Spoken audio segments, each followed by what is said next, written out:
just one gun, they'd be alive today. Just one gun.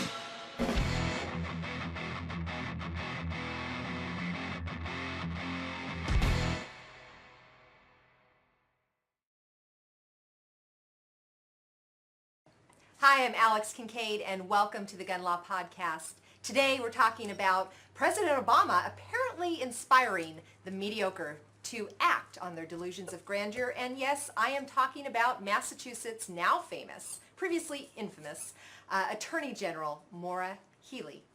Apparently, to Ms. Healey, black rifles do not matter.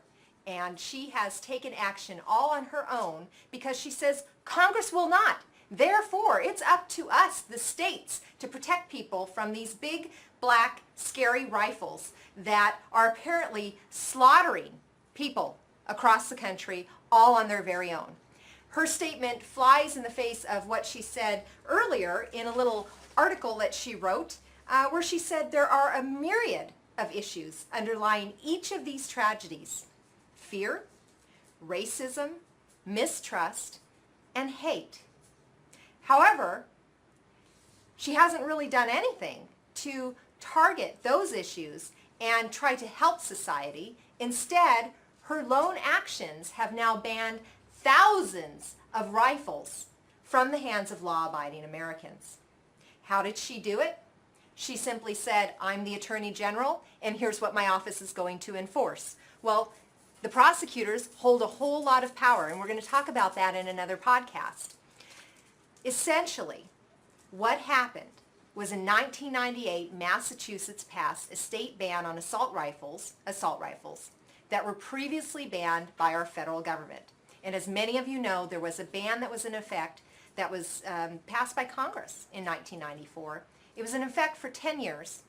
There is absolutely nothing, no statistics to show that that law affected crime in a positive way.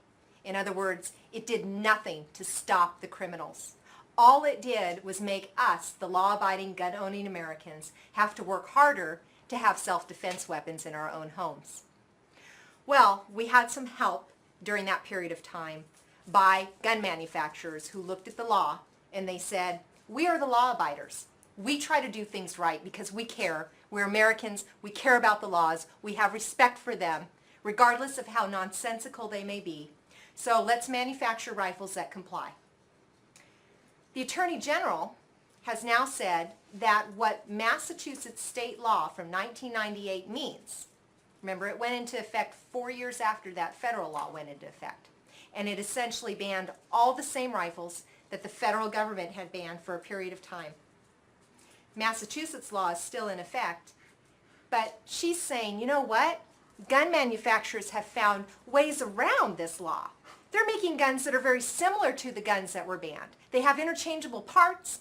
They operate in very much the same way. They're just changing the cosmetic features, which is exactly what we, the gun owners, have been saying. Cosmetic features that are being banned on these scary rifles do absolutely nothing to make a rifle more or less dangerous or deadly or stop the real criminals.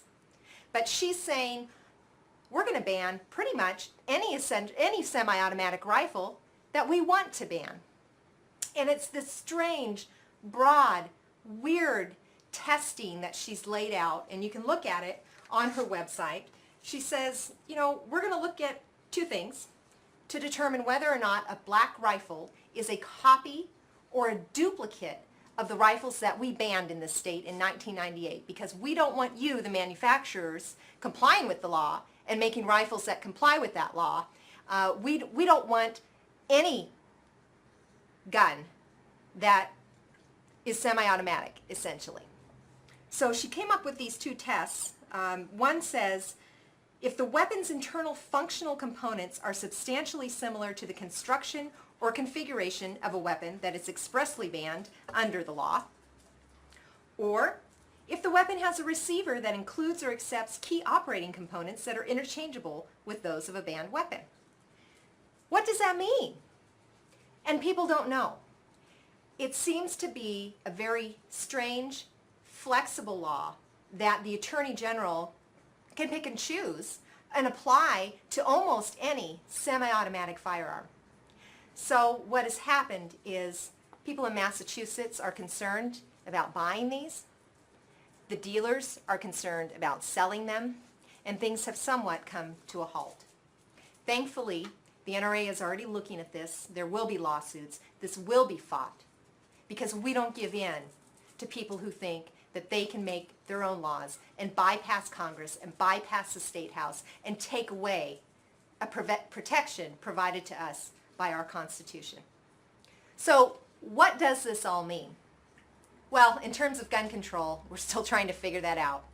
One thing it means for sure is that the Massachusetts Attorney General is acting on emotion and misinformation, and the gun owners will fight back.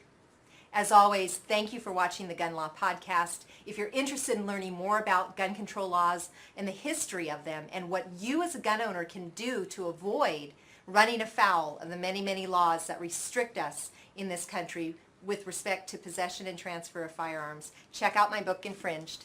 And if you want to see more gun law podcasts, please support the podcast. You can go to my website and make a donation or become a sponsor and purchase a copy of my book. Thank you.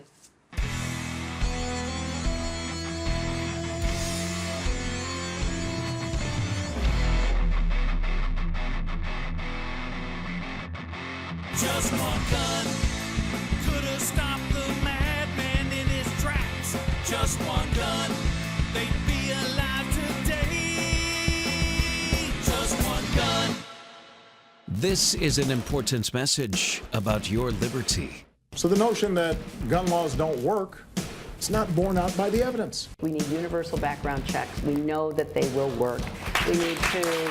Politicians continue to call for more gun control. Yet so many laws already exist, the American gun owner is often left confused about the legality of their own common everyday behaviors. Attorney and former prosecutor Alex Kincaid knows that too many responsible gun owners violate laws that they don't know even exist.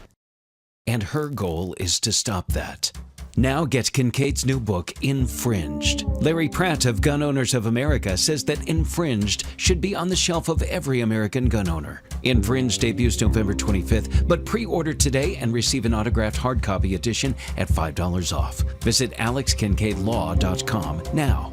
That's alexkincaidlaw.com. Get Infringed. Get it today. alexkincaidlaw.com.